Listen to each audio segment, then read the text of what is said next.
지난 우리가 15장에서 예수님께서 바리새인과 서기관들에게 하나님께서 진정으로 기뻐하신 일이 무엇인지를 가르치시면서 세 가지의 비유를 말씀드린 바 있습니다. 기억나시죠? 잃은 양을 찾은 목자, 잃은 드라카마를 찾은 여인, 그리고 잃은 아들을 찾은 아버지 비유였습니다. 그러니까 잃어버린 한 사람이 죽게 돌아올 때 하나님께서 참 크게 기뻐하신다는 내용이었죠. 이어서 이제 16장에서도 비유의 말씀을 우리에게 주고 있습니다. 그런데 이번에는 이제 비유를 바리새인이나 서기관들이 대상이 아니라 제자들에게 이 비유로 말씀하고 있다는 거죠.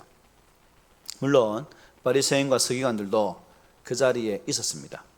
16장 14절에 보면 바리새인들이 예수님이 이러한 비유를 듣고 비웃었다는 말씀이 나오거든요. 그러니까 같이 있었다는 거죠. 어떤 의미에서는 제자들에게 말씀하셨지만 또 그들을 간접적으로 겨냥해서 비유를 틀어서 또 말씀하신 것이 아닐까라는 그런 생각도 있습니다. 그래서 오늘 우리가 살펴볼 예수님의 비유는 가장 해석하기 어려운 비유 중에 하나다 볼 수 있습니다. 비유 내용이 이렇지요. 1, 2절입니다. 또한 제자들에게 이르시되 어떤 부자에게 청지기가 있는데 그가 주인의 소유를 낭비한다는 말이 그 주인에게 들린지라. 주인이 그를 불러 이르되 네가 네게 대하여 들은 이 말이 어찌 됨이냐. 네가 보던 일을 셈하라. 청지기 직무를 계속하지 못하리라 하니 라고 말씀합니다. 어떤 청지기가 있었다는 거죠. 청지기는 주인의 소유를 대신해서 관리하는 사람을 의미하죠. 그런데 그 청지기가 주인의 소유를 어떻게 해요? 낭비하고 있다는 사실입니다. 그리고 그 낭비했다는 소식이 주인의 귀에 들렸다는 거죠. 이 소식을 들은 주인이 기분이 어떻겠습니까? 몹시 화가 났겠죠. 주인은 자신이 세운 청지기가 자신의 재산을 잘 관리해 줄 것을 믿고 맡겼는데, 그런데 그렇지 못했다는 겁니다. 아마 이 청지기는 주인에게 어떻게 해요? 충분한 그에 상응하는 보응도 받았겠죠. 그러니까 일하는 사람으로서의 마땅한 대우를 받았지만 이 청지기는 주인에게 낭비를 주는 그러한 청지기였다는 사실입니다. 이 청지기가 주인의 신뢰를 저버리고 주인의 재산을 함부로 낭비했다는 거죠. 그러니까 주인 입장에서는 화가 날 수밖에 없는 거죠. 화가 난 주인은 어떻게 합니까? 이제를 보니까 그 청지기를 불러서 그 청지기직을 정리하라고 명령을 하게 됩니다. 해고 통지를 하게 된다는 거죠. 주인으로부터 해고 통지를 받은 청지기는 몹시 당황해야 합니다. 그래서 이렇게 한탄을 하죠. 3절에 보니까 청지기가 속으로 이르되 주인이 내 직분을 빼앗으니 내가 무엇을 할까? 땅을 파자니 힘이 없고 빌어먹자니 부끄럽구나 라고 생각하게 됩니다. 이 청지기는 주인 몰래 자신의 이익을 아마 도모했겠죠. 아마도 들킬 줄은 전혀 몰랐었겠죠. 들킬 줄 알고 나쁜 짓 하겠습니까? 그러나 이 세상에 여러분 완전히 숨겨질 일이 있던가요? 언젠가 드러나게 되죠. 삶의 흔적은 반드시 남게 되어 있다는 겁니다. 요즘은 또 정보화 시대라서 더욱 현실적으로 느낄 수 있는 부분이 참 많죠. 인터넷에서 검색한 내용이나 남긴 글들, 또 무슨 포렌식을 통해서 다 이렇게 찾을 수 있죠. 그래서 직업이 인터넷 장의사 들어보셨습니까? 디지털 장의사라고도 하고 또 청소부라고 이렇게 말하네요. 그래서 우리 속에 남아있는 그러한 잘못된 그러한 정보들을, 유해 게시물들을 삭제하는 그런 직업도 있다고 합니다. 어쨌든 그래서 그런 부분입니다. 그래서 이런 사람들도 컴퓨터를 통해서 일어날 일들을 다 지우는데 여러분 하나님은 어떻겠습니까? 중심을 오시는 하나님이 있습니다. 우리가 이 땅에 살아가고 그때 순간순간마다 하나님이 야 이놈아라고 말하지 않을지라도 하나님은 우리를 지금도 보고 있다는 사실이죠. 그래서 예수님께서 이렇게 말씀하셨죠.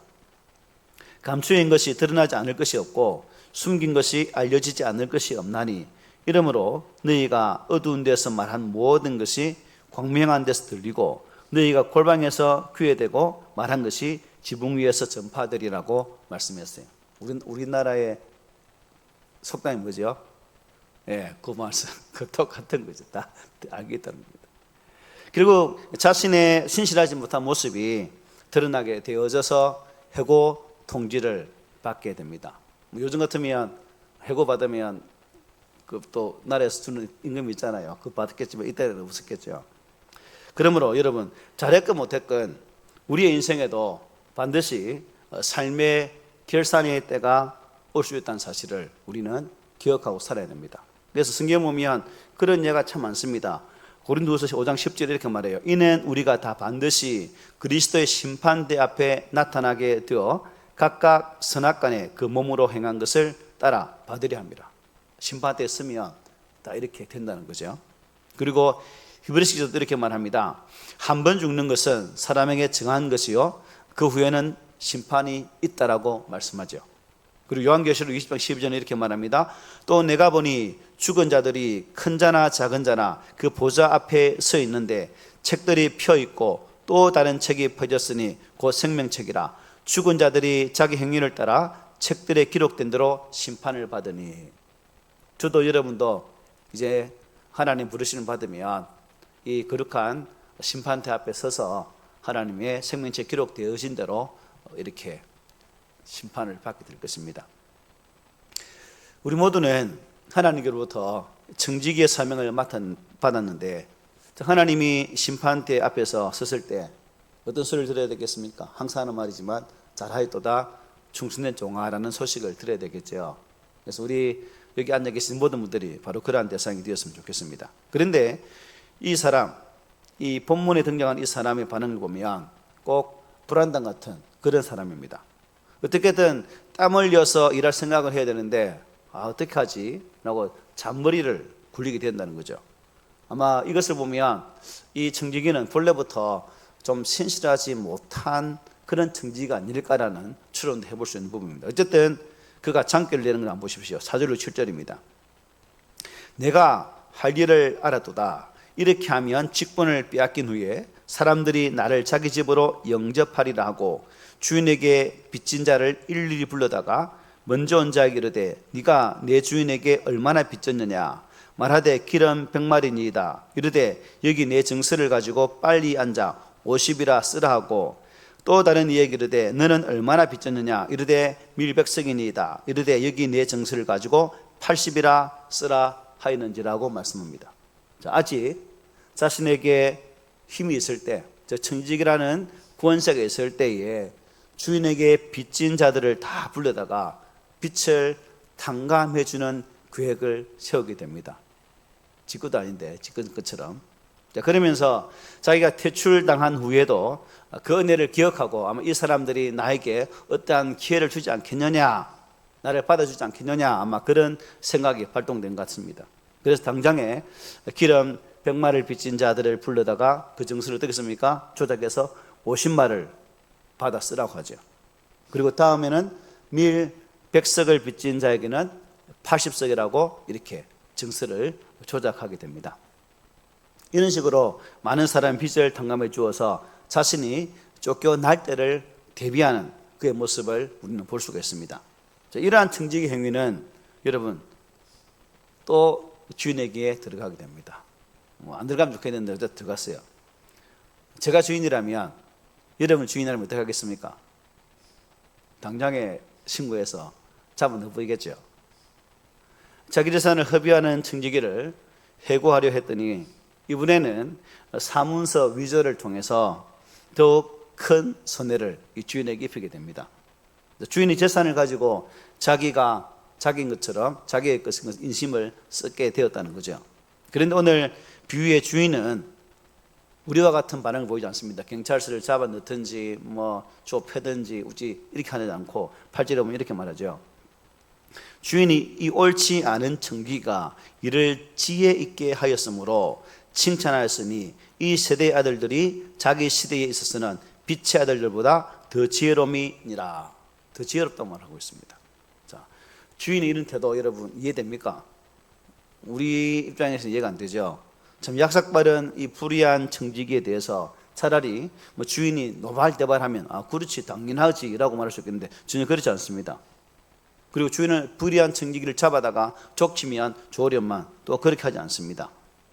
주인은 오히려 이 옳지 않은 청지기의 지혜를 칭찬을 하고 있습니다.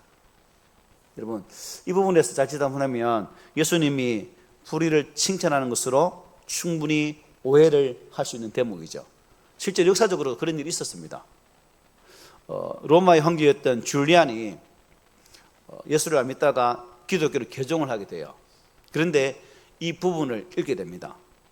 이 대목을 읽고 나서 그가 말하기를 예수의 가르침은 도덕적으로 아주 위배되어진 말이다라고 이렇게 판단을 하고 다시 이교도로 전환을 하게 됩니다.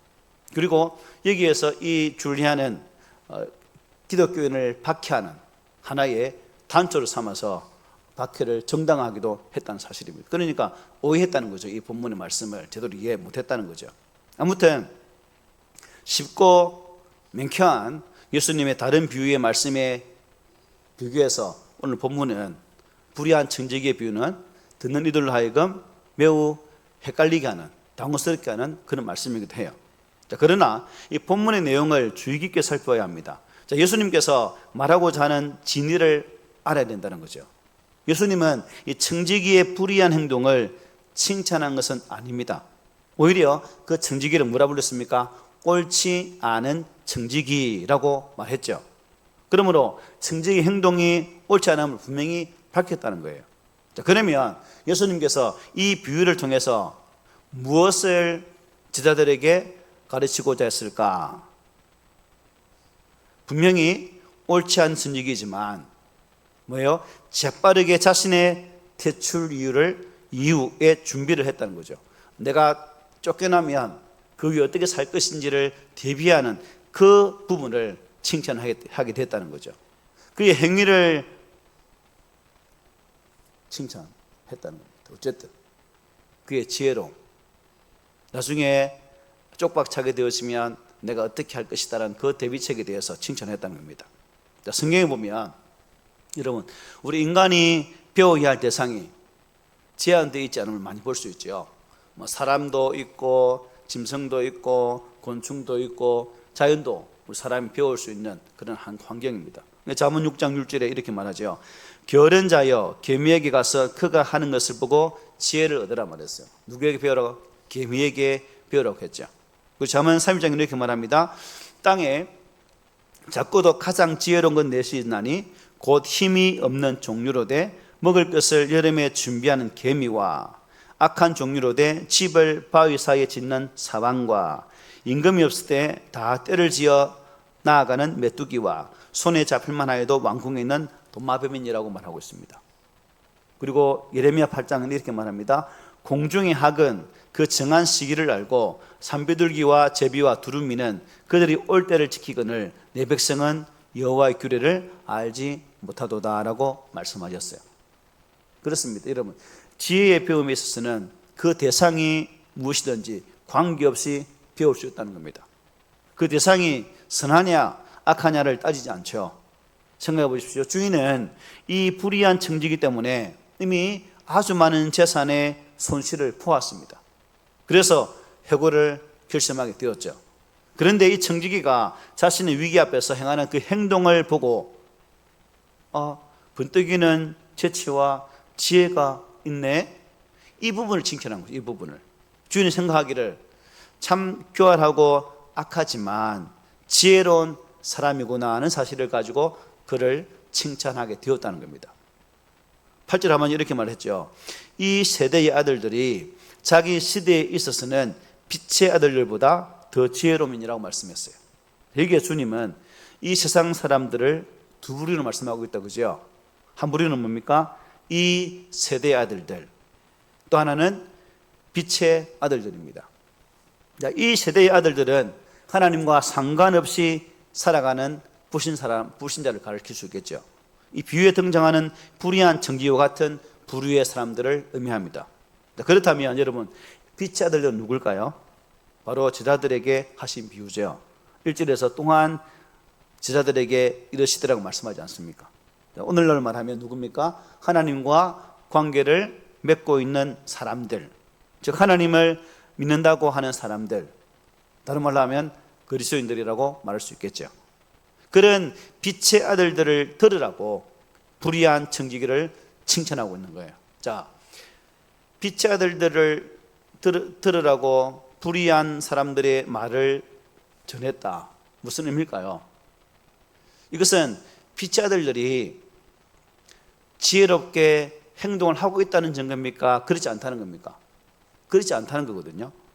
하나님을 믿지 않는 이 세대의 사람들도 위기가 닥치면 생존하기 위해서 재빠르게 자기 앞가림을 하는 지혜를 가지고 있다는 겁니다.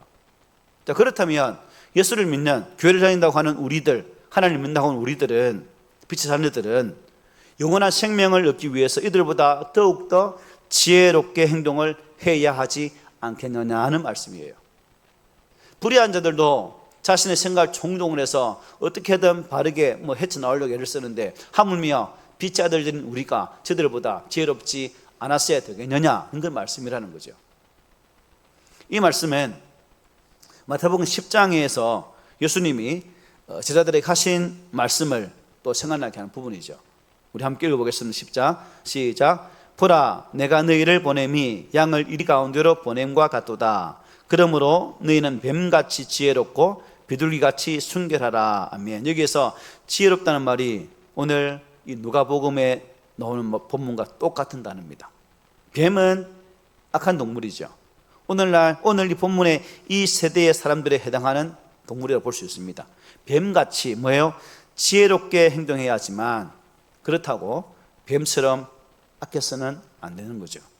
오히려 비둘기같이 순결해야 됩니다. 자, 빛의 자녀들로서 순결한 마음과 선한 동기를 잃어버리면 안 된다는 거죠. 결국 이 말씀의 뜻은 선한 동기와 목적을 분명히 하면서도 재빠르게 지혜롭게 행동하라는 말씀이에요. 우리가 신앙생활을 하다 보면 우리 주변 사람들 중에서도 여러분 좀 미련스러운 분이 있죠. 바로 그런 사람들에게 하는 말씀이 아닐까. 좀 지혜롭게 대처하고 슬기롭게 대처하면서 어떻게 나가야 되는데, 참 주변에서 아무리 말을 할지라도 전혀 감동이 되지 않는 사람이 왕왕 있다는 겁니다. 바로 그런 사람들에게 주는 말씀이 아닐까. 사실 우리 예수 믿는 사람들이 여러분 순진하게 인생을 살아가는 사람들 많잖아요. 어떻게 보면 참 바보 같은 삶을 산다라고도 생각되는 사람도 있습니다. 그런데 이 세상 사람들은 참 투활하잖아요.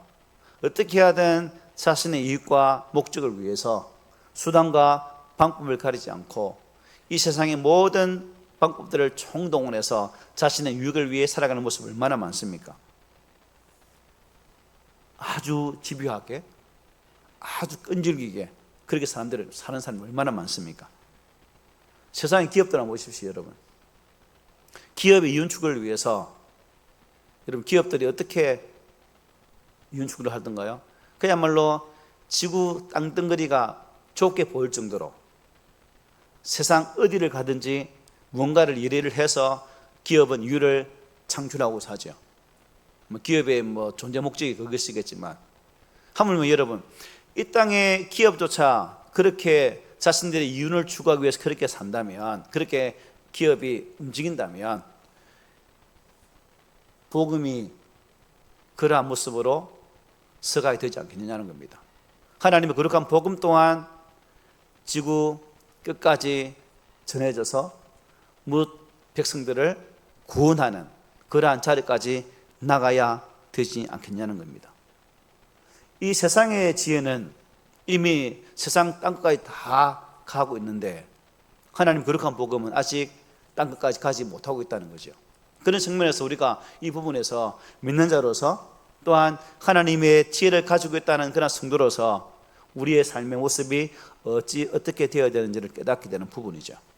예수님은 이 비유를 통해서 어둠의 자식들이 자신들의 목적을 달성하기 위해서 온갖 지혜를 짜내고 신속하게 행동하는 것처럼 이제 빛의 아들들인 우리들 또한 진리를 추구하고 실천함에 있어서 이 어둠의 자식들보다 뭐예요? 더 지혜롭고 신속해야 한다는 것입니다.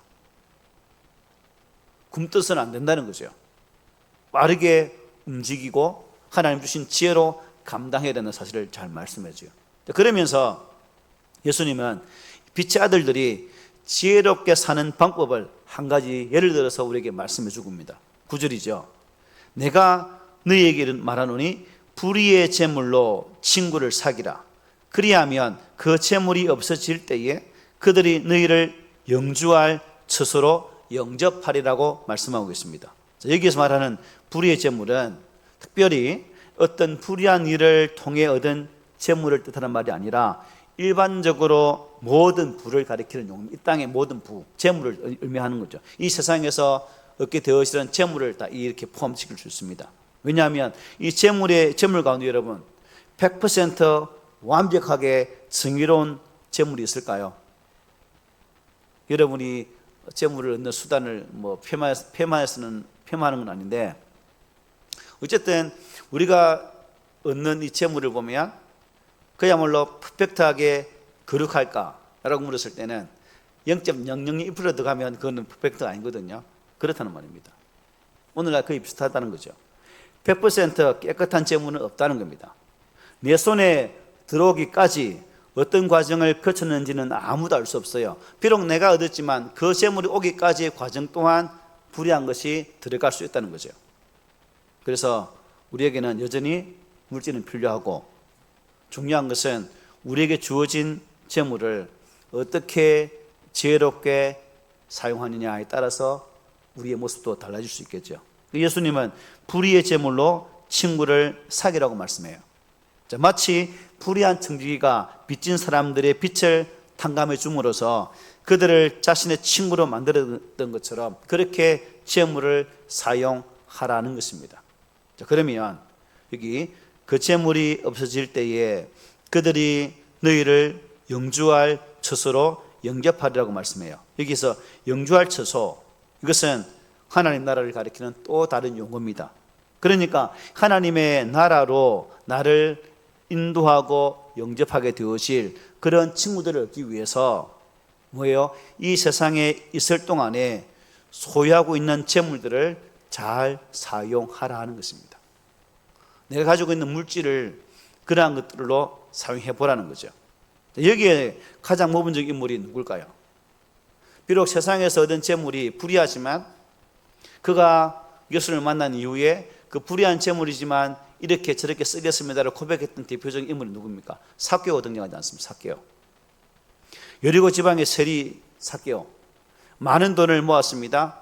그의 돈은 어찌 보면 주님의 말씀 그대로 불의한 돈일 수도 있다는 거예요.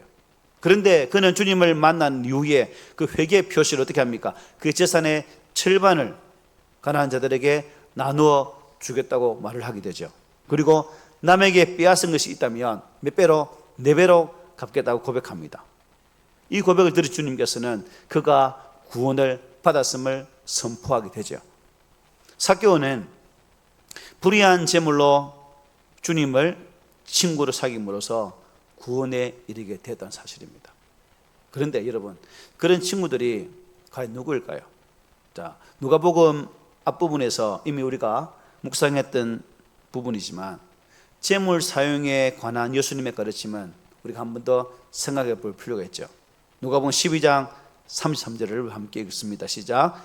너희 소유를 팔아 구제하여 낡아지지 아니하는 배낭을 만들라. 곧 하늘에 둔 바 다함이 없는 보물이니 거기는 도둑도 가까이 하는 일이 없고 좀도 먹는 일이 없느니라고 말씀하셨어요.